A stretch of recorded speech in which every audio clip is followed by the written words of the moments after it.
Out here in the Arizona desert, there's a place where time appears to stand still, surrounded by hundreds, if not thousands of years of history, where red stone walls tell the story of an incredible civilization.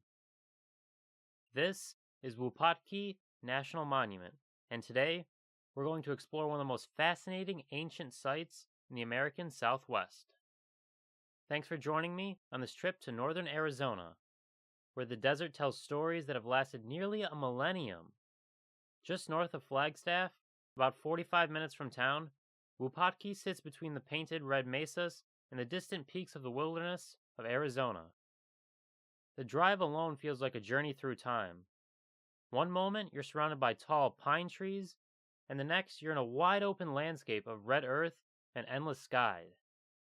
At your first glance, just looking around, it's hard to imagine anyone living here. That's what I thought. The land is dry, the heat can be intense, and water is scarce. But around 1,000 years ago, hundreds of people not only survived, they thrived. Our first stop is the Visitor Center, where you'll find exhibits about the native people who lived here between roughly 1100 and 1250 AD. These were innovative builders, farmers, traders, and people who learned to live with a challenging environment. Inside, there's old artifacts like pottery, tools that help paint a picture of daily life and how remarkably advanced these communities were.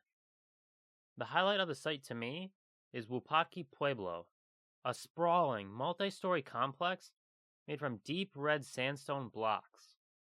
At its height, it had around 100 rooms and housed nearly 300 people. Standing among these walls, you can feel the history of the native people and almost hear the sound of grinding stones, children playing in the courtyard, and imagine the crackle of fire after sunset.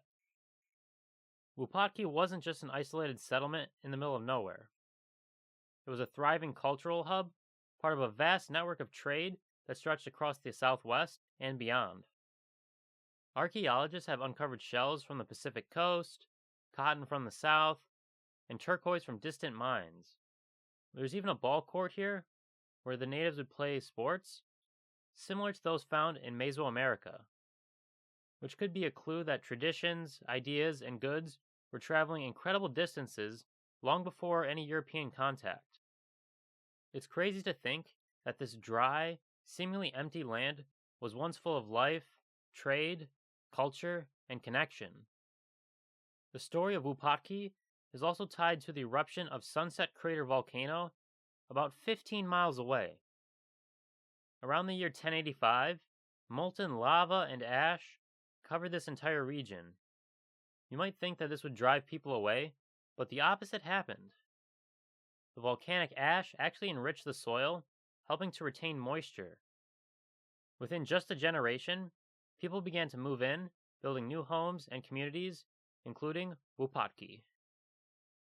So from the destruction of an eruption came the birth of a new civilization.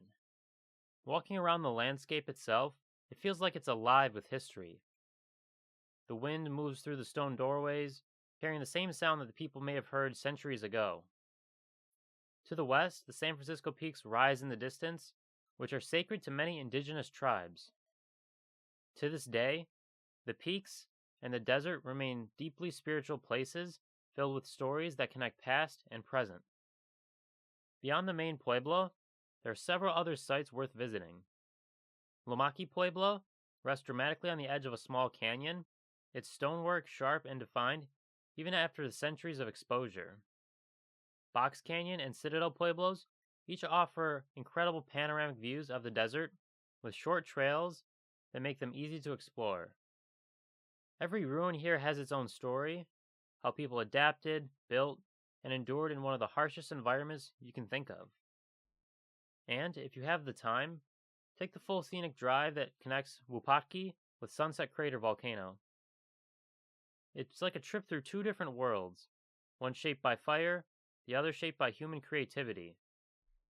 Along the way, you'll see the black lava fields slowly giving way to the red sandstone cliffs, showing how nature and people have always been intertwined with the landscape.